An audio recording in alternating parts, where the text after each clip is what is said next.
இந்த எலெக்ஷன்ல நம்ம டிவிக்கு ஆட்சி அமைஞ்சா அதென்ன அமைஞ்சா அமைக்கிறோம். எப்படி அமைக்கிறோம்? விஜய் கூட ஒரு மயக்கத்துல ஒரு பிரமையில ஆழ்த்தி வைக்கிறாங்க.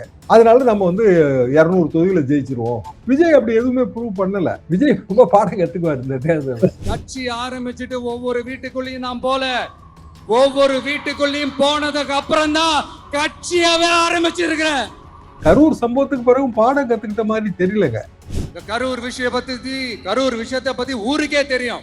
அதாவது ஒரு 5000 பேரு 7000 பேரு கிலோமீட்டர் கணக்குல நீங்க கூடவே வந்தாங்கன்னா டிவி விஷுவல்ஸுக்கு அது பிரம்மாண்டமா தெரியுது. இது ஒரு நல்ல அரசியல் கிடையாது.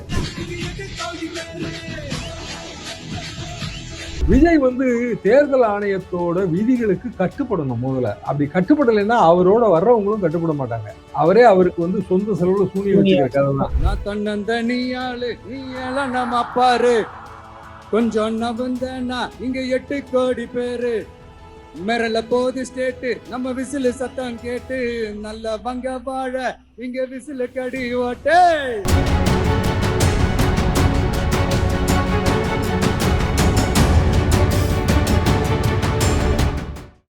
விஜய் கூட ஒரு மயக்கத்துல ஒரு பிரமையில ஆழ்த்தி வைக்கிறாங்க.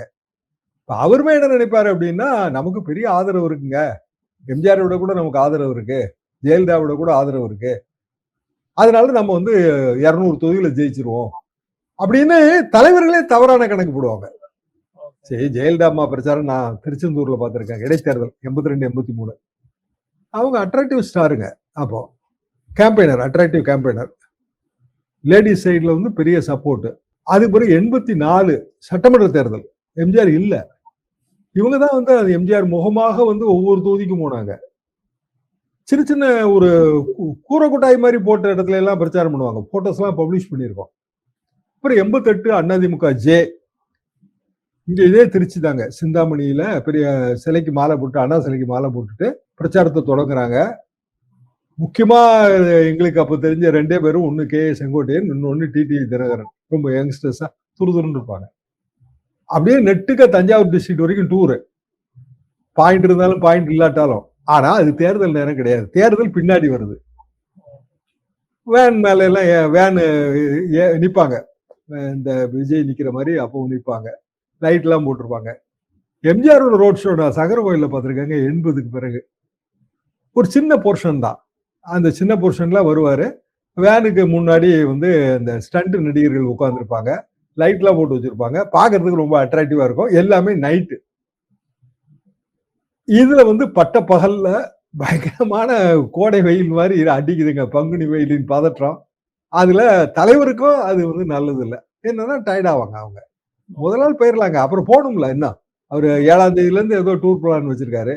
இப்பவுமே பல நாட்கள் இல்லாம போயிருச்சு. அதுக்கு போக தலைவரோட பாதுகாப்புக்கு அதுல பிரச்சனை. போலீஸ் ஓவர் ஒர்க் ஆயிரும். போலீஸுக்கு ப்ராப்ளம். ஒரே கம்ப்ளைண்டா போவோங்க. தேர்தல் விதிகளை மீறிய வழக்கு வேற சேரும். இதுல ஜெயிச்சாலும் நாளைக்கு வழக்கு போட்டவங்க ஜெயிச்சதே செல்லாதுமா. இதெல்லாம் சிக்கல். இதை ஏன் அவங்க உணர மறுக்கிறாங்கன்னு எனக்கு தெரியல. அதே விஜய்க்கு ஒரு ஆதரவு இருக்கு, ரைட்டுங்க, இளைஞர்கள் ஆதரவு இருக்கு, ரைட்டு, அதையும் நான் ஏத்துக்கிறேன். இத்தனை சதவீதம் அது ஜெயிக்கும், நாங்க தாங்க அடுத்த முதலமைச்சர், அதெல்லாம் அவங்க நம்பிக்கை தான். அதெல்லாம் தாராளமா சொல்லிட்டே இருக்கலாம்.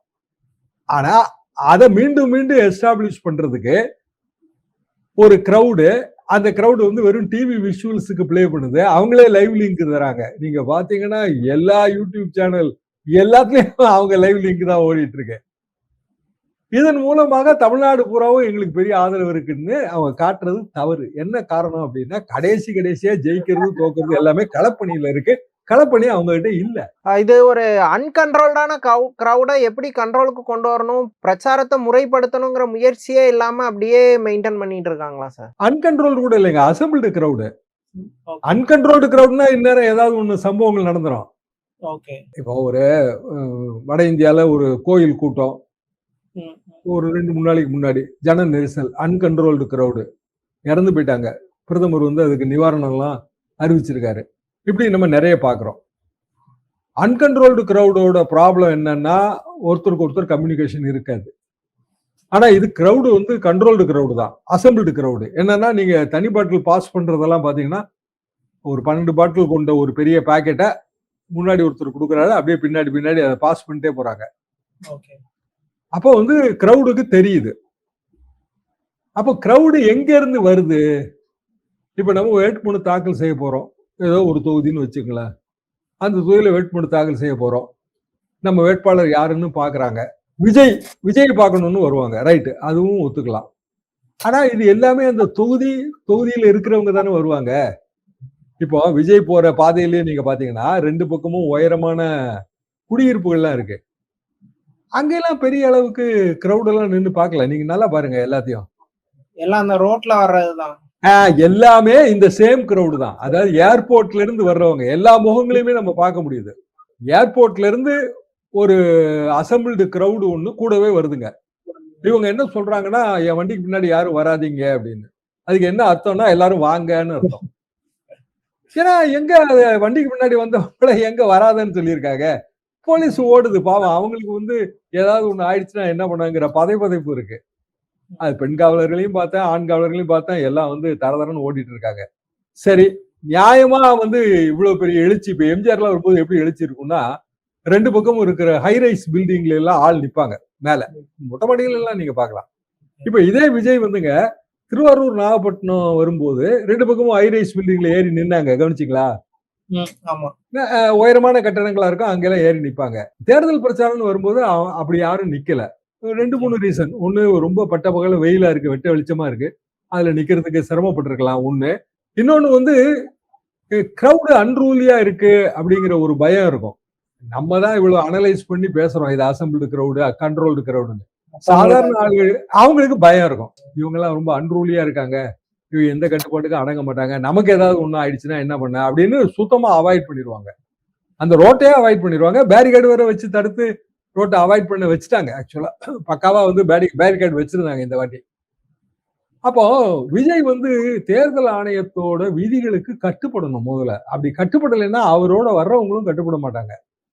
அது வந்து அவரே தான் அவருக்கு ஒரு செல்ஃப் இன்வைட்டிங் ட்ரபிள். அவரே அவருக்கு வந்து சொந்த செலவுல சூனியம் வச்சுக்கிற கதை தான். ஆமா, நீங்க தனி விமானத்துல வந்து வேட்புமனு தாக்கல் செய்யறதுக்கு எத்தனை வேட்பாளர்களால முடியுங்க?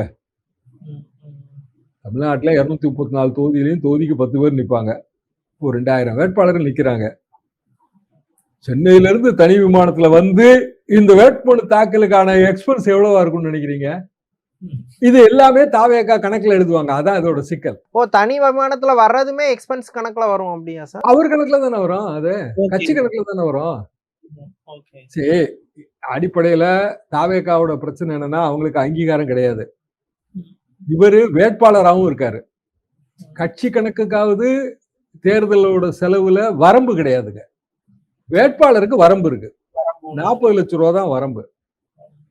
அப்ப இந்த செலவை விஜய் கணக்குல வேட்பாளர் கணக்குல எழுதுறதுன்னா வேட்புமனு தாக்கல்னு வரும்போது வேட்பாளர் கணக்குல தான் நம்ம எழுத முடியும். கணக்கை எப்ப ஸ்டார்ட் ஆகுது? வேட்புமனு தாக்கல் முடிஞ்சு வேட்புமனு ஏற்றுக்கொள்ளப்பட்டதுல இருந்து கணக்கு ஸ்டார்ட் ஆகுது. அதுக்கு முன்னாடி ஆகிற செலவை என்ன செய்வாங்க? தேர்தல் ஆணையம் நோட் பண்ணி வச்சிருக்குங்க. இது எல்லாமே வந்து இந்த இவங்க இருப்பாங்க, அதிகாரிகள், தேர்தல் செலவின கண்காணிப்பாளர்கள்னு ஒரு செட் இருக்குங்க. இதெல்லாம் இவங்களுக்கு செங்கோட்டையன் மாதிரி சீனியர்ஸ்க்கு எல்லாம் இது தெரியுங்க. ஆனா அவங்க சொல்றதை இவங்க கேட்க மாட்டாங்கன்னு நினைக்கிறேன். இது ஈஸியான வழி என்ன அப்படின்னா, ஜெயிச்சா கூட இத சொல்லி விஜய்க்கு எதிராக கேஸ் போட முடியும்ல சார்? கண்டிப்பா போடுவாங்கல்ல. தேர்தல் ஆணையத்தை பார்ட்டியா சேர்ப்பாங்க. நீங்க என்ன கணக்கு வச்சிருந்தீங்க, நீங்க வந்து எவ்வளவு இதுக்கு எழுதியிருக்கீங்க, இதெல்லாம் கேட்பாங்க. அது நடக்குங்க. ஒரு 3-4 வருஷம் கேஸ் நடக்கும். ஆனா அது பூராமே அவருக்கு நெகட்டிவ் பாயிண்டா அமையும். அடிப்படையில வெற்றி தோல்வி இதெல்லாம் எந்த தேர்தலையும் இன்னார் தான் வெற்றி இன்னார் தான் தோல்வின்னு 100% உத்தரவாதம் கிடையாதுங்க. ஆனா ஏர்போர்ட்ல வந்து இறங்குறாரு, அதுல வந்து ஒரு கார்ல ஏறி நேரா வந்து வேட்புமனு தாக்கலுக்கு சில 100 மீட்டர் 500 மீட்டர் இல்ல 1000 மீட்டர் தள்ளி இறங்கி ஒரு வண்டியில ஏறி அதிகாரியோட ஆபீஸோட அந்த அவங்க அலோவ் பண்ணிருக்கிற எல்லை வரைக்கும் வந்து அதுக்கு பிறகு வந்து அந்த குறிப்பிட்ட நம்பர் எண்ணிக்கையில அலோவ் பண்ணிருப்பாங்க. அந்த நம்பர் வரைக்கும் உள்ள போய் வேட்புமனு தாக்கல் செஞ்சுட்டு வரணும். இப்ப கிட்டத்தட்ட விஜயே வந்துங்க அவரு பெரம்பூர்ல வேட்புமனு தாக்கல் செய்யும் போது கிட்டத்தட்ட இதைத்தான் ஃபாலோ பண்ணாரு. இதுதான் கரெக்ட். திருச்சிக்கு வரும்போது என்ன ஃபாலோ பண்றாரு? நேரா வந்து ஏர்போர்ட்ல இருந்தே ரோட் ஷோ ஃபாலோ பண்றாரு. கேஎன் நேருவோட கோட்டையில மாஸ்க் காட்டணும்னு முடிவு பண்ணிட்டாரா? அவரு தமிழ்நாடு பூராவும் அந்த விஷுவல் போய் சேரும்னு நினைக்கிறாரு. நீ பாக்குறாங்களாங்க சில லைவ்ல வந்துங்க 25,000 வியூலாம் இருந்துச்சு. அதான் 25,000 பேர் பாத்துட்டு இருந்தாங்க. நான் பார்த்தேன். அப்ப அது யாரு 25,000 பேரு? திருச்சி கிழக்குல இருக்க 25,000 பேரா? தமிழ்நாடு ஃபுல்லா உள்ளவங்க பாக்குறாங்க. ரோடு தமிழ்நாடு பாத்துட்டு இருக்காங்க. என்ன காரணம்? விஜய் போறாரு. முதல்ல வந்து அவர் வேட்புமனு தாக்கல் செய்யறாரு திருச்சியில, பாப்போம் அப்படிங்கிற ஒரு ஆர்வத்துல பாத்துட்டு தான் இருப்பாங்க. அது வந்து நம்மளோட ஆதரவெல்லாம் காட்டாது. இத்தனை பேர் பாத்துட்டு இருக்காங்க, வியூவருங்கிறது அது காட்டுது, அவ்வளவுதான். ஆனா இதுல ஏற்படக்கூடிய சட்ட சிக்கல்கள், பிராக்டிகலான ப்ராப்ளம்ஸ், ஜனங்களுக்கு ஏற்படுற இரிட்டேஷன், இதை வந்து கணக்குல எடுக்க மறுக்கிறாங்க. அது காரணம் விஜயும் வந்து ஒரு பிரமையில இவங்க வச்சிருக்காங்க. ஆதவ், அப்புறம் ஆனந்த், இவங்க எல்லாம் ஒரு பிரமையில வச்சிருக்காங்க. அது தேர்தல்ல ரிஃப்ளெக்ட் ஆக வாய்ப்பு இருக்குன்னு சார். கண்டிப்பாங்க. இது எப்படிங்க இதை வந்து மெயின்டைன் பண்ணி கொண்டு போக முடியும்? இன்னும் இருக்க கிட்டத்தட்ட இன்னும் 20 நாள் இருக்குங்க, 21 நாள் இருக்கு. இன்னைக்கு தேதி 2, 23 தேர்தல், 21 தேர்தல் பிரச்சாரம் நிறைவு. அது வரைக்கும் நீங்க இந்த வண்டியை ஓட்டணும். அப்புறம் வாக்குப்பதிவு. வாக்குப்பதிவுங்கிறது இருக்கிறதுலே டஃபஸ்ட். அதுதான் நம்மளோட வாக்காளர்களை கொண்டு வந்து அங்க சேர்க்கணும். அப்புறம் இருக்குங்க ஓட்டு எண்ணிக்கை வரைக்கும் இருக்கு. பாதுகாப்பு. இதெல்லாம் வந்து எவ்வளவு பெரிய வேலை. அப்ப இதுல எனர்ஜி ஸ்பெண்ட் பண்ணணும்ல. நம்மகிட்ட ரிசோர்சஸ் இருக்குங்க. ஒரு வேட்புமனு தாக்கலுக்கு இன்னைய தேதிக்கு அதோட செலவுங்கிறது கோடிக்கணக்கில் வந்திருக்குங்க. அவர் தனி விமான கணக்கு, திருப்பி போறதுக்கான தனி விமான கணக்கு, எல்லாத்தையும் நம்ம சேர்த்து பார்க்கணும்ல. இது வந்து என்னன்னாங்க, இவருக்கு கொடுத்த பாதுகாப்பு நான் விசாரிச்சப்ப என்ன சொன்னாங்கன்னா, கேரளால ஒரு தனியார் நிறுவனம் அதுகிட்ட வந்து பாதுகாப்பு பூரா கொடுத்துட்டாங்க. அவங்க தான் வந்து இந்த பவுன்சர்ஸ் எல்லாம் சப்ளை பண்ணியிருக்காங்க. அப்புறம் வந்து அவங்க ஏற்கனவே ஒரு வாலண்டியர் ஃபோர்ஸ் வச்சிருக்காங்க. அந்த வாலண்டியர் ஃபோர்ஸ் இப்போ இந்த பவுன்சர் சம்பளம் எல்லாம் யார் கணக்குல எழுதுவாங்கங்கிறது அடுத்த கேள்விங்க. அதாவது இதுவரைக்கும் அவர் நடத்துனதெல்லாம் கட்சி கூட்டம், செலவு கணக்கை பத்தி எந்த கவலையும் கிடையாது. இப்போ வந்து அவர் தேர்தல் செலவின பட்டியலுக்குள்ள போய் சேர்றாரு. அவருக்கு அங்கீகாரமும் இல்ல, பதிவு பெற்ற கட்சி மட்டும்தான். இந்த பிரச்சனைகள் எல்லாம் அவங்க யோசிச்ச மாதிரியே தெரியல. சார், இப்போ திருச்சி கிழக்குல வந்து டிஎம்கே சார்பில் இனிகோ இறுதியராஜ் ஒரு ஸ்ட்ராங் கேண்டிடேட் போட்டிருக்காங்க. விஜய் ஒரு பாப்புலரான ஃபிகர். 2 பேரும் கிட்டத்தட்ட கிறிஸ்டின் மைனாரிட்டி அண்ட் வேளாளர் சமூகத்தை சேர்ந்தவங்களா இருக்காங்க. ஃபீல்டு எந்த அளவுக்கு டஃபா இருக்கும் சார்? இல்ல விஜய்க்கு எதுவும் அகடா இருக்குதா? விஜய்க்கெல்லாம் ஒன்றும் அகடாலாம் கிடையாதுங்க. சரி, அடிப்படையில ஒரு தொகுதியை நம்ம எப்படி அனலைஸ் பண்ணணும்னா, தொகுதியோட காம்போசிஷன். இப்போ திருச்சி கிழக்கு, அந்த காம்போசிஷன்ல என்னெல்லாம் இருக்கு? 1 வியாபார நிறுவனங்கள், 2 வழிபாட்டு தலங்கள். அதாவது இந்த இடத்துல கிறிஸ்டியானிட்டி நீங்க எடுத்துக்கிட்டீங்கன்னா சர்ச் கண்ட்ரோல். 3வது காஸ்ட் காம்போசிஷன், வெள்ளாளர், மற்ற ஜாதிகள். 4வது கட்சிகளுக்கு இடையில அவங்களுக்கு ஏற்கனவே அங்க இருக்கிற களத்துல இருக்கிற ஃபோர்ஸ், ஒர்க் ஃபோர்ஸ். இதை வச்சு கால்குலேட் பண்ணும்போது, இதே திருச்சி கிழக்குல பாலக்கரையில நாங்க வந்து ஒரு மன்றம் வச்சிருந்தோங்க. அப்போ நாங்க 234 தொகுதியில ஆள் போட்டு வேலையெல்லாம் பார்த்து தேர்தல் நடைமுறைனா என்ன அப்படிங்கிறத நம்ம வாசகர்களுக்கு தெரிவிக்கிறது அதோட நோக்கம். இந்த பாலக்கரையில ஒரு நண்பர் இருந்தாரு, பேரை நான் மறந்துட்டாங்க. ஆனா அவர் வந்து ஒரு மரியா வாட்ச் கம்பெனின்னு ஒரு வாட்ச் ரிப்பேர் கம்பெனி வச்சிருந்தாரு, கிறிஸ்டின் தான். அவர் வந்து ஒரு 2-3 மாசத்துக்கு ஒரு தடவை அங்க ஏதாவது ஒரு ஹால்ல கூட்டம் போடுவார். கூட்டம் போடுறதோட நோக்கம் வந்து குறைகளை சுட்டி காட்டி அதன் மூலமாக அதிகாரிகளை வந்து விழிப்புணர்வு பெற செய்வதுங்க. எல்லா குறையும் சொல்லுவாங்க. இந்த இடத்துல இது இப்படி இல்லை, சாக்கடை அடைக்குது, எல்லாம் சொல்லுவாங்க. இதுக்கு ஒரு பெர்மனன்ட் விசிட்டர் யாருன்னா விஜயோட ஃபாதருங்க, எஸ்.ஏ. சந்திரசேகர். ரெகுலரா வருவார். அப்ப தராசுல படங்களே போட்டிருக்கோம். ரெகுலரா வந்து கூட்டங்களை எல்லாம் கலந்துக்குவார் அவரு. அதாவது அடிப்படையில ஒரு மாதிரி திருச்சி நேட்டிவ் மாதிரி. சோ இந்த கணக்குல தான் இது களத்துல இறங்கி இருக்காங்க. அப்போ இந்த ஓட்டு வங்கி கிறிஸ்டியானிட்டிங்கிற ஒரே ரீசன், அந்த ஓட்டு வங்கி அப்படியே விஜய்க்கு வந்துடும், அது நான் நம்பவே இல்லைங்க. என்ன ரீசன்னா, இப்போ ஒரு சர்ச் இருக்கு. சர்ச்சில் வந்து அவங்களுக்கு பலதரப்பட்ட பணிகள் இருக்கும். அவங்க ஸ்கூல் வச்சிருப்பாங்க, சர்ச்சோட சேர்ந்து காலேஜ் வச்சிருப்பாங்க. இதுல எல்லாம் ஏதாவது ஒரு ஃபியூச்சர் ப்ராப்ளம் வரும்போது லோக்கல் பொலிட்டீஷியன் இருந்தாதான் அதை சால்வ் பண்ணவே முடியுங்க. வியாபார நிறுவனங்களுக்கும் அதே நிலைமை தான். ஒரு 5 வருஷம் பீரியட்ல 1000 பிரச்சனை வருங்க. அதெல்லாம் அமிக்கபிளா செட்டில் பண்ணி காம்ப்ரமைஸ் பண்ணி விடுறதுக்கு லோக்கலா பொலிட்டிஷியன் வேணும். எம்எல்ஏ தான் இருக்கணும் இல்ல, கீழேயாவது ஒரு அமைப்பு இருக்கணும். இது வந்து விஜய்கிட்ட இல்ல. இப்ப நாளைக்கே ஒரு ப்ராப்ளம், நம்ம ஊர் எம்எல்ஏ பார்க்கணும், இனிகோ இறுதியராஜா பாத்துடலாம். விஜய் எங்க போய் பார்ப்பாங்க? இனிகோன்னு இல்லைங்க, பிற கட்சி எம்எல்ஏ கேண்டிடேட் யாராவது பாத்துடலாம். அவனே வந்துருவான். என்னங்க பிரச்சனையாம்ல, என்ன பிரச்சனை உங்களுக்கு சொல்லுங்க. ஓ இவரா, சரி இவர் நம்ம ஆள் தான், நான் பேசுறேங்க அப்படின்னு ஒரு போனை போடுவாங்க. இது திமுக, அண்ணா திமுக, நாம் தமிழர் இப்படியான அமைப்புகள் உள்ள கட்சிகளுக்கு இது எளிது. விஜய் மாதிரியான வெறுமனே popularity based, mass based, cinema star party அது ரொம்ப ரொம்ப கஷ்டம். என்ன காரணம்னா அவங்கள நம்ம போய் பார்க்க முடியாது, இருக்க முடியாதுல்லங்க. இப்போ விஜய் திருச்சியில தேர்ந்தெடுத்துட்டு அப்புறம் எங்க பனையூருக்கு போய் பார்ப்பாங்களா? சரி விஜயே இல்ல நான் வந்து மாசத்துக்கு 15 நாள் திருச்சியில இருப்பேன் அப்படின்னு சொல்லுவாரா? அவரால் அது எப்படி சாத்தியம் அவருக்கு? இந்த இடம் தாங்க பிரச்சனை. இது வந்து எம்ஜிஆரையும் விஜயும் நீங்க கம்பேர் பண்றதே தப்பு. எம்ஜிஆர் வந்து ஒரு கட்சியில இருந்து பெரிய அரசியல் அனுபவத்தோட ஒரு பாதி திமுகவை வெளியில கொண்டு வந்தவர். எம்ஜிஆரோட எல்லா மன்றமுங்க ஒரே நாள் இரவு வந்து அதிமுக கிளையாயிருச்சு. இப்ப நாங்களாம் எம்ஜிஆர் மன்றத்துல இருந்து வந்தவங்க தான். அனாபுத்துராமலிங்கம் ஒரு அறிக்கை விட்டாரு, இன்று முதல் எல்லாம் அதிமுக கிளைன்ட்டாரு. எம்ஜிஆர் மன்றத்துக்கு என்ன பயிற்சி இருந்தது? எத்தனையோ வருஷமா கீழே வீடு வீடா போய் பேசிட்டு வச்சுக்கிட்டு பூத் ஸ்லிப் எழுதி கொடுத்துட்டு திமுக வேலை பார்த்துட்டு இருந்தோம். அவங்க ஒரு பக்குவப்பட்ட அரசியல் நிர்வாகிகளா இருந்தாங்க. இங்க உள்ள கிரௌட் அப்படிப்பட்ட கிரௌட் என்னன்னா பயிற்சி வந்து நமக்கு யாரு கொடுத்துருப்பா? இப்ப நம்ம ஊர்ல ஒரு கேண்டிடேட் நின்றுப்பாரு, திமுக கேண்டிடேட் இருந்திருப்பாரு, இங்க வா அவர் கொடி ஒட்டு அப்படின்னு பயிற்சி கொடுத்துருவாங்க. கொடிதான் ஒட்டியிருப்போம். முதல்ல கொடி ஒட்டுறது பெரிய கலை. நீங்க அதுக்கு முதல்ல பச காய்ச்சணும். பச காய்ச்சறதுக்கு குறிப்பிடத்தகுந்த அளவுல நீங்க வந்து மாவு எடுக்கணும், அதுல மயில் தூத்தம் கலக்கணும், இல்லைன்னா பசையள்ளி தின்னுடுவானுங்க. அப்புறம் ஒட்டிட்டு இருக்கிறதுக்கு வஜ்ரம் கலக்கணுங்க. இதெல்லாம் கலவை. ரொம்ப ரொம்ப கஷ்டங்க அது. கொடி விட்டுறது இப்ப கான்ட்ராக்டர் விட்டுறீங்க. அப்ப நாங்க கொடி கட்டிட்டு இருந்தோம். குறுக்க தெருவுக்கு குறுக்க கயிறு கட்டி கொடியை ஒட்டி ஒன்னொன்னா ஒட்டி அதை பந்து மாதிரி சுருட்டி எடுத்துட்டு போய் நம்ம பொறுப்பாளர்கிட்ட கொடுக்கணும். நமக்கு அப்போ 13 வயசு 15 வயசு தான் இருக்கும். ஓட்டு போடுற வயசே கிடையாது. 21 வயசு ஓட்டு. அப்போ அவர் அதெல்லாத்தையும் வாங்கி வச்சுக்கிட்டு அப்புறம் இதை பாடுறான் பாரு, படிச்ச பையனா இருந்தா பூத் ஸ்லிப் எழுதுன்னு விடுவாரு. இதெல்லாம் இப்படியே பயிற்சி பெற்று எம்ஜிஆர் கட்சி ஆரம்பிச்ச உடனே ஒரே நாள் ராத்திரி எல்லாமே கிளையா மாறிடுச்சு. சோ அப்படியே திமுகவுக்கு என்ன கட்டமைப்பு இருந்ததோ அது வந்து ஒரே நாள் அதிமுகவுக்கு வந்துருச்சுங்க. ஒரு ஜெராக்ஸ் எடுத்த மாதிரி அப்படியே வந்துருச்சுங்க. அப்படி இன்னும் சில இடங்கள்ல திமுகவோட அதிகமா வந்துருச்சு. அதனாலதான் திண்டுக்கல்ல ஜெயிக்க முடியுது. 1 லட்சம் ஓட்டு வித்தியாசத்துல எப்படி எம்ஜிஆர் ஜெயிச்சாரு கட்சி ஆரம்பிச்ச 6 மாசத்துல? அமைப்பே இல்லாம வெறும் பாப்புலாரிட்டியை வச்சு நின்று இருந்தா ஒர்க் அவுட் ஆயிருக்காது. அதுக்கு பெரிய உதாரணம் சிவாஜி. வெறும் பாப்புலாரிட்டிங்க, அவரால் ஒரு தொகுதியில கூட ஜெயிக்க முடியல. விஜய் ரொம்ப பாடம் கத்துக்குவார் இந்த தேர்தல். ஓகே சார், தமிழ்நாடு அரசியல் குறித்து பல விஷயங்களை ரொம்ப விரிவா பேசுனீங்க. நன்றி சார்.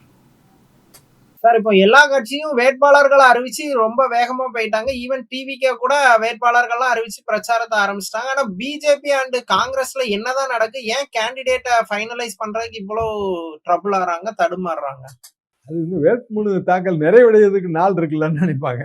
சரி, இது 2 தேசிய கட்சியில் உள்ள பெர்மனன்ட் ப்ராப்ளங்க, எப்பவுமே பார்க்கலாம். என்ன காரணம் அப்படின்னா, இப்ப தமிழ்நாடு தேர்தல் இவங்க 2 பேருக்கும் பெரிய இன்ட்ரெஸ்ட் எல்லாம் கிடையாது. ஜெயிச்சா என்ன, எடப்பாடி முதலமைச்சராக போறாரு இல்ல ஸ்டாலின் ஆக போறாரு, நமக்கு என்ன வந்து எடுக்க. இப்ப இதே கேரளால பாருங்க, ஏப்ரல் மாசம் 9ஆம் தேதி தேர்தல், 15ஆம் தேதி மார்ச் மாசம் 15ஆம் தேதி சிபிஎம் வந்து 81 தொகுதிக்கும் அட் அ டைம் போட்டு விட்டாங்க. 17ஆம் தேதி காங்கிரஸ் போட்டுருச்சு. 17, 19 2 நாள் தாங்க போட்டு ஃபுல்லா போட்டு முடிச்சுட்டாங்க. ராகுல் காந்தி எத்தனை வாட்டி வந்துட்டு போயிட்டாரு? அப்ப அங்க கான்சன்ட்ரேட் பண்றதை ஏன் தமிழ்நாட்டுல பண்ண மாட்டேன்றாங்க? அங்க ஆட்சியை பிடிச்சிருவோம்னு நம்பிக்கை இருக்கு. இங்க வந்து யார் ஆட்சிக்கு வந்தா நமக்கு என்ன வந்து எடுக்குங்கிற ஒரு விதர்ப்ப மனப்பான்மை. சரி, டிசம்பர் மாசமே நாங்க குழு போட்டோம், முதலே நீங்க வந்து எங்களுக்கு தொகுதியை சொன்னீங்கன்னா தானே நாங்க வேலையை ஆரம்பிக்க முடியும்னு கிறிஸ்டோடங்கிறது தானே சொன்னாரு. இப்போ முதல்ல 28 தொகுதி வாங்கினது அவங்கதான். வாங்கி எவ்வளவு நாள் ஆச்சு? இன்னைய தேதி வரைக்கும் அவங்க வேட்பாளர் பட்டியல் போடல. அதான் சார் எனக்கும் டவுட். குரங்கு படம்லாம் அடிச்சு எனக்கு சீட்டு அதிகமா வேணும்னு சண்டை போட்டு 28 தொகுதி வாங்கிட்டாங்க. ஆனா இன்னும் வேட்புமனுக்கு ஐ திங்க் இந்த 3 நாள் லீவு, திங்கக்கிழமை மட்டும்தான் இருக்கு. இன்னும் கேண்டிடேட்டை ஃபைனலைஸ் பண்ணாம இருக்காங்க. திங்கக்கிழமை கூடங்க என்ன ஆவாங்கன்னா, பழைய காங்கிரஸ் வரலாற்றுல இப்போ ஒருத்தர் கேட்டிருப்பான், அவனுக்கு காம்படிட்டிவா 2 பேரும் கேட்டிருப்பாங்க, 3 பேரும் வேட்புமனு தாக்கல் பண்ணிருக்கேன்றாங்க. வேட்புமனு வாபஸ் வாங்கும் போது டிசைட் பண்ணி சொல்லுவாங்க. அதுல வந்து ஃப்ரெண்ட்லி கண்டெஸ்டுக்கு போயிடுவாங்க. பாண்டிச்சேரியில அதான நடந்துச்சு. ஃப்ரெண்ட்லி கண்டெஸ்ட்னா என்னங்க? தேர்தலை ஏதுங்க ஃப்ரெண்ட்லி கண்டெஸ்ட்? ஃப்ரெண்ட்லி கண்டெஸ்ட் வெளியில இருந்த ஆதரவு இதெல்லாம் எப்ப வேணாலும் கவுப்புங்கிறதுக்கான இன்னொரு வார்த்தை தான். பிஜேபியும் அப்படிதாங்க. இன்னைக்கு எஸ்ஆர் சேகர் மாநில பொருளாளர் ஒரு மெசேஜ், ஒரு இது அறிக்கை மாதிரிங்க அவரோட சமூக சோசியல் மீடியால ஷேர் பண்ணியிருந்தாரு. இது முடிவல்ல, முடிவின் தொடக்கம். இப்படி அதாவது ஏன் வேட்பாளர் பட்டியல் போடல, நீங்க சுதந்திராதீங்க, இந்த போட்டுருவாங்க, இதெல்லாம் வந்து சகஜம்தாங்கிற பாணியில போட்டிருந்தாரு. ஆனா பிரச்சாரம் எல்லாம் ஆரம்பிச்சு வேகமா போயிட்டே இருக்கு. வேட்பாளரே இல்லாம தான் பல இடங்கள்ல பிரச்சாரம் ஓடுது. எடப்பாடி பழனிசாமி மயிலாப்பூர்ல பிரச்சாரத்தை தொடங்கியாச்சு. தமிழிசை வண்டியில ஏறிட்டாங்க. ஆனா அவங்க வேட்பாளர் பட்டியல இன்னமும் அறிவிக்கப்படவே இல்லை. நாளைக்கு மாத்திட்டாங்கன்னா என்ன பண்ணுவாங்க அதெல்லாம் யாருக்கும் தெரியாதுங்க. வானதி அவங்க இன்னும் அறிவிக்கப்படவே இல்லை. அபிஷியலா அறிவிச்சா தானே அது வந்து கரெக்டா இருக்கும். ஆனா அவங்க வேட்பாளராகவே பிரச்சாரமும் பண்ணிட்டு இருக்காங்க. அப்படின்னா வேட்பாளர் பட்டியல அறிவிக்கிறதுக்கே அர்த்தம் இல்லைன்னு ஆயிருது. சார் யூஸ்வலா காங்கிரஸ்ல இவ்வளவு ட்ரபிள் வரும். ஆனா பிஜேபி கம்பேரிட்டிவ்லி காங்கிரஸை விட கொஞ்சம் கரெக்டா ரிலீஸ் பண்ணிடுவாங்க, கொஞ்சம் கண்ட்ரோல்டா இருப்பாங்க. ஏன் அவங்களே இந்த அளவு தடுமாற என்ன காரணம் சார்? இங்க வந்து பிஜேபி கொடுத்த தொகுதிகள் சரியில்லைன்னு அவங்க நினைக்கிறாங்க. எடப்பாடி பழனிசாமி வந்து ரொம்ப கிளவரா ஜெயிக்காத தொகுதியெல்லாம் தலையில கட்டிட்டாரு. நாங்க கேட்ட தொகுதி எதுவுமே இல்லை. இப்ப அண்ணாமலை இன்னைக்கு காலையில கூட ஆங்கில பத்திரிகையில செய்தி, அண்ணாமலை போட்டி போட போறது இல்ல. ஏன் போட்டி போட போறது இல்லைன்னா, கொடுத்தா எனக்கு கோயம்புத்தூர் வடக்க கொடுங்க. அண்ணாமலை தமிழ்நாட்டோட அடுத்த முதலமைச்சர்னா அவங்க தானே சொல்றாங்க. அப்படின்னா எங்க வேணாலும் போட்டி போடணும்ல. எல்லா தலைவர்களும் அப்படித்தானே, எங்க வேணாலும் போட்டி போடுவாங்கல்ல. தமிழ்நாட்டுக்கே நீங்க தலைவருங்கும் போது உங்களுக்கு எதுக்கு சிங்காநல்லூர், இல்லைன்னா வந்து கவுண்டம்பாளையம், இல்ல கோயம்புத்தூர் வடக்கு, மதுரையில நில்லுங்க. உங்களுக்கு தான் நிறைய தொகுதி கொடுத்துருக்கலாம், அதுல நிக்க வேண்டியதானே. நான் இதுலதான் நிப்பேன், ஆனா நான் தமிழ்நாட்டுக்கு அடுத்த முதலமைச்சர் கேண்டிடேட்னு சொல்றதுல அதுல என்ன அர்த்தம் இருக்குன்னு எனக்கு தெரியல. அதுக்கு அவரை கூப்பிட்டு வேற பஞ்சாயத்து வேற பேசிட்டு இருக்காங்க. இல்ல நில்லுங்க, நீங்க நிக்கலன்னா சோர்ந்துருவாங்க, நீங்க நின்னாலும் சோர்ந்துருவாங்க, நிக்காட்டாலும் சோர்ந்துருவாங்க. அப்படிதான் இருக்கு. உண்மையான நிலைமை அதுதான். காங்கிரஸும் அதே நிலைமையில தான் இருக்கு. இந்த ரெண்டு கட்சிகளோட நம்பருமே கூட்டணியை பின்னுக்கு இழுக்குங்க. இப்ப 27 தொகுதியில பிஜேபி 20 தொகுதி 22 தொகுதி ஜெயிக்கணும்ல, ஜெயிச்சிருவாங்களா? சரி, காங்கிரஸ் 28 தொகுதியில எத்தனை தொகுதி ஜெயிப்பாங்க? அப்ப ஒட்டுமொத்தமா அது கூட்டணிக்கான லாஸ். தேசிய கட்சிகளுக்கு அதிக இடம் கொடுத்தாலே கூட்டணிக்கான லாஸ். நேத்து ஆக்சுவலி பியூஷ் கோயல் வரும்போதே சீட் அனௌன்ஸ் பண்ணிடுவாங்கன்னு எக்ஸ்பெக்ட் பண்ணாங்க. அண்ணாமலை கொடுத்த குடைச்சலோ இல்ல அவர் எதிர்ப்பு தெரிவிக்கிறதுனாலதான் இந்த டிலே ஆகுதா? அண்ணாமலை ஒரு மாதிரி கார்னர் பண்றது இல்ல பிரஷர் பண்றதுன்ட்டு அவங்களுக்குள்ள நடக்குதா சார்? தேசத்தையே ஆள்ற கட்சி அதுக்கு அண்ணாமலை குடைச்சல் கொடுத்துருவாரா? அவர் எப்ப அரசியலுக்கு வந்தாரு? 5 வருஷம் முந்தி வந்தாரு. என்ன பாப்புலாரிட்டி? திமுக எடுத்து வந்து கடுமையா சொல்லிட்டே இருந்தாரு. எப்படி வந்துச்சு பாப்புலாரிட்டி? மத்திய பிஜேபி பம்பு மூலமா பணத்தை அடிச்சு விட்டாங்க. ஏங்க எவ்வளவு கோடி ரூபாய் செலவு பண்ணிருக்குங்க அண்ணாமலை ஒரு தலைவரா உயர்த்தி பிடிக்கிறதுக்கு. அவர் தான் என் வீட்டுக்கு வாடகை கட்டவே வழி இல்ல, ஃப்ரெண்ட்ஸ் தான் எனக்கு வாடகை கட்டுறாங்கன்னு தான் சொன்னாரு. தானுங்க அண்ணாமலை சொன்னாரு முதல்ல. அதெல்லாம் என்ன மறந்துடுவாங்களா? ரஃபேல் வாட்சே வந்து எனக்கு ஃப்ரெண்டு ஒருத்தர் தாங்க கொடுத்தாருன்னாரு. பில்ல காட்ட போறேன்னாரு. இன்னி வரைக்கும் காட்டல. சரி, அண்ணாமலை திடீர் தலைவர் தான். அவரை உயர்த்தி பிடிச்சது பிஜேபி. அவருக்கு உயர்த்தி பிடிப்பதற்கான செலவு பிஜேபி செலவு. அண்ணாமலையே வந்து தனியா முயற்சி எடுத்து சிறைக்கெல்லாம் சென்று தண்டவாளத்துல எல்லாம் தலையை வச்சு படுத்து தலைவரா உயர்ந்துட்டாரா? இல்ல அண்ணா மாதிரி எல்லா கூட்டங்களையும் பேசி தலைவரா உயர்ந்துட்டாரா? அவருமே வந்து திடீர் தலைவர் தாங்க. எல்லாருமே சேர்ந்து தூக்கி வச்சாங்க. ஒரு அட்ராக்ஷன் இருந்துச்சு. நம்ம ஊர்ல ஐபிஎஸ் ஐஏஎஸ்க்கு ஒரு அட்ராக்ஷன் உண்டுங்க. அது பெரிய பணியெல்லாம் விட்டுட்டு அவங்க வந்திருக்காங்க அப்படிங்கிற மாதிரி இங்க ஒரு சாஃப்ட் கார்னர் உண்டு. கொஞ்சம் கருப்பா வேற இருக்காரு. சோப்பா இருந்தா நம்ம வந்து லைக் பண்ண மாட்டோம். கருப்பா வேற இருக்காரு. இதெல்லாம் சேர்ந்து அண்ணாமலைன்னாங்க. இது எடப்பாடி. ஆனா எடப்பாடி ஒரு மாதிரி கிளவரா சீட்டை வந்து குடுக்கறதும் பார்த்து கொடுத்து அண்ட் அண்ணாமலையோட பாப்புலாரிட்டி பெருசாகாம ஒரு மாதிரி கன்ஸ்ட்ரைன் பண்ணிட்டாரு. அப்படின்னா அது பிஜேபி அலோவ் பண்ணிருக்க கூடாதுல்ல. எடப்பாடி என்னங்க திடீர்னு தெரியாத தொகுதியவா கொடுத்துட்டாரு? தமிழ்நாட்டுல இருக்க தொகுதி தானே கொடுத்தாரு. நீ வாங்கும் போது என்ன பண்ணிட்டு இருந்தீங்க? சரி, சாத்தூர்னாப்புல என்னங்க நயனர் நாகேந்திரன் அப்படியே ஜெயிச்சு வந்துருவாரு. அவரு அந்த தொகுதிக்கு அந்நிய வேட்பாளர் தானே. சாத்தூர்ல வந்து ஒரு பிரச்சனை அப்படின்னா, ஒரு வியாபார ஸ்தலத்துல பிரச்சனைன்னா இங்க நயினாரை எங்க போய் பிடிக்க? திருநெல்வேலி போய் பிடிக்கவா? ஆனா அவங்க எப்படி சார் இவ்வளவு? ஆனா ஓரளவுக்கு அண்ணாமலை ஆதரவாளர்களை தவிர்த்து மத்த எல்லாருமே சீட்டு ஓகே அப்படிங்கிற மோடுக்கு வந்த மாதிரிதான் தெரியுது. அண்ணாமலை ஆதரவாளர்கள் தான் ஒரு மாதிரி எங்களை ஏமாத்திட்டீங்கன்னு குடைச்சல் கொடுத்துட்டு இருக்கோமே. அதர் பிஜேபி சொல்றேன், நீங்க ஏமாளியா இருந்தா நாங்க ஏமாத்தத்தானே செய்வோம்ன்றேன். ஏமாந்தீங்க சீட்டு பேசி கொடுக்கும் போதே தெரியணும்ல. அப்படின்னா உங்களுக்கு எதிராக உங்க கட்சிக்குள்ள தானே சதி பண்றாங்க. அண்ணாமலைக்கு வேட்டு வைக்கிறது அதிமுகவா இல்ல பிஜேபியா? பிஜேபி தான். சார் ஆக்சுவலி விஜய் வந்து ஒரு popular figure, caste neutrality, religious நியூட்ராலிட்டியா தான் அறியப்படுறாரு. ஆனா அவரு கண்டெஸ்ட் பண்ற 2 தொகுதியுமே மைனாரிட்டியை எய்ம் பண்ணி நிக்கிறாரு. அவர் தேவையில்லாம தன்னை ஒரு ரிலிஜியஸ் ட்ராப்ல போய் அவரே சிக்கிக்கிறாரா? மைனாரிட்டி ஓட்டுமே வந்துங்க அது பொதுவாக யாரு வரக்கூடாதுன்னு நினைக்கிறாங்களோ அதுக்கு தாங்க ஓட்டு போடுவாங்க. இப்போ வந்து பிஜேபி வரக்கூடாது, இதுதான் வந்து மைனாரிட்டிகளோட பெரும்பகுதியான சிந்தனை. இதுதான், அது இஸ்லாமிய மைனாரிட்டியா இருந்தாலும் சரிதான், கிறிஸ்டின் மைனாரிட்டியா இருந்தாலும் சரிதான். இன்னொரு மைனாரிட்டி இருக்கு, லிங்குவிஸ்டிக் மைனாரிட்டி, அதாவது மொழி சிறுபான்மையினர். அவங்க பல்வேறு காரணங்களுக்காக பிரிஞ்சு ஓட்டு போடுறாங்க. அப்போ கிறிஸ்டின் ஓட்டு கிறிஸ்டின்கிறதுக்காக எப்படிங்க வந்துடும்? விஜயே ஜோசப் விஜய்னு சொன்னது யாரு முதல்ல? ஹெச் ராஜா தானே. இப்போ ஜோசப் விஜய்னு அவரே தான் சொல்றாரு, திருப்பி அழுத்தி சொல்றாரு, சி ஜோசப் விஜய், அதாவது சந்திரசேகர் ஜோசப் விஜய்னு அவர் தான் அழுத்தி சொல்றாரு. அப்போ கிறிஸ்டின் ஓட்டை மட்டும் எய்ம் பண்ணீங்கன்னா அப்புறம் ஹிந்து ஓட்டு அதுக்கு அகைன்ஸ்டால மாறும். சரி, நீங்க போலரைசேஷன் ட்ரை பண்ணீங்கன்னா கவுண்டர் போலரைசேஷன் வந்துடும் எப்போதுமே, அது சரியாவே வராது. அது போக அவங்க இன்றைய தேதிக்கு அவங்களோட பிரச்சனையா என்ன பார்ப்பாங்க அப்படின்னா பிஜேபி வரக்கூடாதுன்னு தான் பார்ப்பாங்க. அப்ப யாரு விஜய்க்கு ஓட்டு போடுவா? யங்ஸ்டர்ஸ் தான். இந்த இதே மாதிரியான கிரௌடு காம்போசிஷனை அநேகமா விஜய் கேம்பெயின் பண்ண எல்லா ஊர்லயும் நீங்க பாக்கலாங்க. ஒரு விஷுவல்ல ஒரு 10 ஸ்கொயர் இன்ச்சை நீங்க எடுத்து அனலைஸ் பண்ணி பாத்தீங்கன்னா ஆள்கள் தான் மாறுவாங்களே தவிர முக தோற்றங்கள், அவங்களோட வயசு, அப்புறம் வந்து எல்லாம் பிஹேவியர் எல்லாமே வந்து கருப்பு தலையர்களா இருப்பாங்க. அதாவது வயசானவங்க இருக்க மாட்டாங்க, அதுல இருக்க மாட்டாங்க. நரைத்த தலையர்கள் கிடையாதுங்க, கிடையாது. யங்ஸ்டர்ஸ்லயும் அப்படித்தான் தெரியுறாங்க, கேர்ள்ஸ்லயும் அப்படித்தான் தெரியுறாங்க. இப்படி இவங்க எல்லாம் வந்து எந்த அளவுக்கு வந்து களத்துக்குள்ள போய் வேலை பார்த்து இவங்க எப்படி ஓட்டை கேன்வாஸ் பண்ண முடியும்? இல்ல வீட்லயே கேன்வாஸ் பண்ணிடுவாங்க. இன்டர்னல் கேன்வாஸ், ஒவ்வொரு குடும்பத்திலயும் இன்டர்னல் கேன்வாஸ். இன்னைக்கு டைம்ஸ் ஆஃப் இந்தியால விஜய் வந்து ரொம்ப கஷ்டப்படுவாரு திருச்சி கிழக்குலன்னு ஒரு பெரிய ஆர்டிகல் போட்டு வச்சிருந்தாங்க. அது படிச்சு பார்த்தா அது சரிதான், அப்படிதான் தோணுது.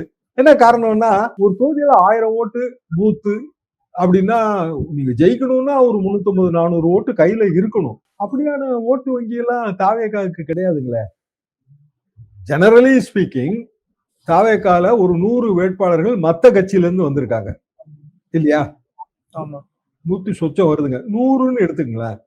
இந்த 100ல வந்து இப்போ கூப்பகர்ஷன் தொகுதிக்கு விஜய் போறாரு, எங்க லால்குடிக்கு போறாரு, அங்கேயும் கிறிஸ்டின் ஓட்டு கொஞ்சம் இருக்குங்க. எனக்கும் அங்க நிறைய நண்பர்கள் இருக்காங்க. இந்த லால்குடியில கூப்பகிருஷ்ணனோட ஓட்டு வங்கி கொஞ்சம் இருக்கும், நிச்சயமா இருக்கும். அப்ப எவ்வளவு ஓட்டு வாங்கக்கூடிய கெப்பாசிட்டியில அவர் இருப்பாரு? 30,000 to 40,000 ஓட்டு வாங்கக்கூடிய கெப்பாசிட்டியில கூப்பகிருஷ்ணன் இருப்பாரு, அங்க கண்டிப்பா இருப்பாரு. அப்போ கூப்பகிருஷ்ணன் தான் ஒரு விஜய் கட்சியில ஒரு கொஞ்சம் பெரிய அளவுக்கு எய்ம் பண்ணக்கூடிய வேட்பாளரோட ப்ரொஃபைல் கூப்பகிருஷ்ணன் மாதிரியானவர்கள் அப்படின்னு நீங்க எடுத்துங்க. அப்ப 30,000 to 40,000 ஓட்டு வாங்கக்கூடிய கெப்பாசிட்டியில இந்த 100 பேர் பிற கட்சிகள்ல இருந்து வந்த 100 பேர்ல ஒரு 30ல இருந்து 40 பேர் இருப்பாங்க. ரைட்டுங்களா? அடிப்படை கணக்கு தான் இது. 30ல இருந்து 40 பேர், 40 பேர் எடுத்துங்க. 40 பேரு ஆளுக்கு 40,000 ஓட்டு வாங்கினாங்கன்னா 16 லட்சம் ஓட்டு பிற கட்சிகள்ல இருந்து வந்த கொஞ்சம் கெப்பாசிட்டி உள்ள வேட்பாளர்கள் வாங்குவாங்க. இப்ப செங்கோட்டையன் மாதிரி வெற்றி வாய்ப்புள்ள வேட்பாளர்கள் அவங்க வந்து ரொம்ப கம்மியா தான் இருக்காங்க. அவங்க எல்லாருமா சேர்ந்து இன்னொரு 5 லட்சம் ஓட்டு. ஆக விஜய் கட்சிக்கு ஒரு 20 லட்சம் ஓட்டு பிற கட்சியில இருந்து வந்த அந்த 100 வேட்பாளர்கள், இந்த 100 வேட்பாளர்கள் முக்கிய வேட்பாளர்கள் நான் எடுத்துக்கிறேன், அவங்களால வாங்க முடியுங்க. அதாவது 4.5 கோடி ஓட்டு பதிவானா இது வந்து 5% 6% தான் வரும். அப்புறம் விஜய், ஆதவ் இவங்கள மாதிரியான இன்னும் டாப் கேண்டிடேட்ஸ் அவங்க என்ன ஒரு 10 பேர் இருப்பாங்க. இந்த 10 பேர் தான் செங்கோட்டையன் சேர்த்தா நான் சொல்லணும். அதுல இந்த 10 பேர் தான் வந்துங்க ஒரு 75,000 ஓட்டு வாங்கக்கூடிய கெப்பாசிட்டியில இருக்காங்க. அப்போ ஒரு 7.5 லட்சம் ஓட்டு. மிச்சவங்க எல்லாம் 5,000 ஓட்டு 6,000 ஓட்டுங்க. எவ்வளவுதான் நீங்க கூட்டி கழிச்சு பார்த்தாலும் 4.25 கோடி ஓட்டு பதிவானா 47 லட்சம் ஓட்டுக்கு மேல வரவே வராது. Or in other words 10%. So ஒரு எரர் மார்ஜின்ல ஒரு 2% அந்த பக்கம் போட்டீங்கன்னா 12% வரலாங்க. அதுக்கு மேல என்ன வாய்ப்பு இருக்கு? 10 to 12 தாண்டதுக்கு வாய்ப்பே இல்ல, அப்படிதான் புரிஞ்சுக்கலாம். ஆவரேஜ் பார்த்தா அவ்வளவுதாங்க வருது. 214 தொகுதியிலையும் கேண்டிடேட் போட்டிருக்காருங்க, பாராட்ட வேண்டிய விஷயம். ஆனா அந்த கேண்டிடேட் எங்க இருந்து வந்திருக்காங்க? எல்லாரும் தாவேகாவா? இல்ல 100 பேர். 234 தொகுதியில கிட்டத்தட்ட 40% கேண்டிடேட் வேற கட்சியில சீட்டு கிடைக்காதவன், அதிருப்தியாளர்கள், இன்னொரு கட்சியிலேயே எம்எல்ஏவா இருந்தவங்க, இப்படித்தான். அவங்களுக்கு வந்துங்க அவங்க தொகுதியில அவங்க வெற்றி பெறணுங்கிறத நோக்கமாக கொண்டு செயல்படுவாங்க. விஜய்ங்கிற ஒரு ஃபிகரை விட தன்னோட ஃபிகரை வச்சுதான் அவங்க வந்து வெற்றி தோல்வியை கணக்கு போகணும். அப்படிதான் பண்ணி ஆகணுங்க, வேற வழி கிடையாது. அந்த இடத்துல வந்து திமுகவோ அதிமுகவோ எஸ்டாப்ளிஷ்டு பார்ட்டிஸ் அவங்க வந்து அவங்க கேண்டிடேட் போட்டிருப்பாங்க. அந்த கேண்டிடேட் வந்து இவங்களை ஓவர் ஷேடோ பண்ணிடுவாங்க. எப்படி ஓவர் ஷேடோ பண்ணுவாங்க அப்படின்னா, இப்போ ஒரு கான்ட்ராக்டர் அதிருப்தியில நிக்கிறாருங்க, விஜய் அன்னைக்கு போய் நிக்கிறாரு, கவர்மெண்ட் கான்ட்ராக்டர். அவ்வளவுதான், ஒப்பந்தம்லாம் அடுத்த வாட்டி வரணுமாப்பா வேணாமாப்பான்னு கேட்டு அவர் அப்படியே ஆஃப் பண்ணுவாங்க. இதுதான் நடக்கும். வேலை பார்க்கறவனையும் ஆஃப் பண்ணுவாங்க. அதிமுகவும் ஆஃப் பண்ணும், திமுகவும் ஆஃப் பண்ணும். அதிமுக என்ன சொல்லணும்னா, நாங்க தான்ப்பா அடுத்த ஆட்சி, எடப்பாடி தான் முதலமைச்சர், பாத்துக்க அப்படின்னா அவன் அப்படியே அங்க ஆஃப் ஆயிடுவான், பணத்தை செலவு பண்ண மாட்டான். இந்த மாதிரி கேண்டிடேட் நிறைய பேர் ஃபெயிலியர் ஆயிடுவாங்க. அதையும் தாண்டி விஜய்க்காக என் உயிரை கூட கொடுப்பாங்க அப்படின்னு சொல்றவங்க இந்த விஜயோட 234 கேண்டிடேட்ல எத்தனை பேர் இருப்பாங்க? ரொம்ப 10 கூட தேருமான்னு தெரியல. 10 கூட தேருமாங்கிறதுல எனக்கெல்லாம் சந்தேகமா தான் இருக்கு. அப்போ மிக இயல்பாக விஜய் வந்து இந்த மாதிரியான அனாலிசிஸ்குள்ள அவர் போயிருக்கவே மாட்டாரு. என்ன காரணம்னா, அவரை வந்து வெளியாட்களோடு இவங்க பேச விடுறதே கிடையாது. இன்டராக்ஷனே கிடையாது. கிடையவே கிடையாதுங்க. இன்டராக்ஷனே கிடையவே கிடையாது. யாராவது ஒருத்தங்க நமக்கு தெரியும், அவருக்கு எந்த சுயநலமும் இருக்காது, அவர்கிட்ட ஒரு போன் அடிச்சு பேசுவோம் அப்படிங்கிற வாய்ப்பே விஜய்க்கு இல்லை. அப்படி கிராஸ் செக்ஷன்ல நீங்க ஒரு 20 பேரு 30 பேரை எக்ஸ்டர்னலா வச்சிருக்கணுங்க எப்போதுமே. எல்லா கலர்களும் வச்சிருக்காங்க. ரியல் நிலவரம் என்னன்னு தெரியும். அப்பதான் உண்மையான நிலவரம் உங்களுக்கு என்னன்னு தெரியும். அப்படியான யாருமே விஜய்கிட்ட இருக்க மாதிரி தெரியல. விஜய் சுத்தி இருக்கிறவங்க எல்லாரும் யாரா இருக்காங்க அப்படின்னா, ஒன்னா கன்சல்டன்டா இருக்காங்க. அந்த கன்சல்டன்ட் அவரு கூட வந்து அவருக்கு இது முடிஞ்சு போச்சுங்க, கான்ட்ராக்ட் பீரியட் ஓவர். ஜான ஆரோக்கியசாமிக்கு எக்ஸ்டெண்ட் பண்ணல, இன்னமும் எக்ஸ்டெண்ட் பண்ணல. அவர் இப்போ வந்து இப்ப ஆக்டிவா இல்ல. பிராக்டிகலா அந்த கடந்த சில தினங்களாக அவர் வந்து ஆக்டிவா இல்லை. நீங்க பாத்தீங்கன்னாலே தெரியும், களத்துல பாத்தீங்கன்னாலே தெரியும். எப்ப அது எக்ஸ்டெண்ட் பண்ணணும், ஆனா அது விஜய் பண்ணணும். விஜய் பண்ணணும்னா இவங்க சொல்லணும் அவர்கிட்ட, இவங்க சொல்லல. அவருக்கு அது தெரியவே தெரியாது, கான்ட்ராக்ட் எக்ஸ்பயர் ஆகி கிடக்குன்னே தெரியவே தெரியாது. இதுதான் உண்மையான நிலைமை. அந்த அளவுதான் அட்டென்ஷனா இருக்காரு பார்ட்டி மேல. அப்படிதான் இருக்காருங்க. அவரு வந்து ஏர்போர்ட்ல இருந்து வந்து மக்கள்கிட்ட கையை காட்டி, இல்ல மாலையை வாங்கி, இல்ல படங்கள் கொடுக்குறவங்கள்ட்ட வாங்கி, இது வேற விஜய். நேர பனையூருக்கு ரிட்டர்ன் ஆயிட்டாருன்னா அது வேற விஜய். ஓகே சார், தமிழ்நாடு அரசியல் குறித்து பல விஷயங்களை ரொம்ப விரிவா பேசுனீங்க. நன்றி சார்.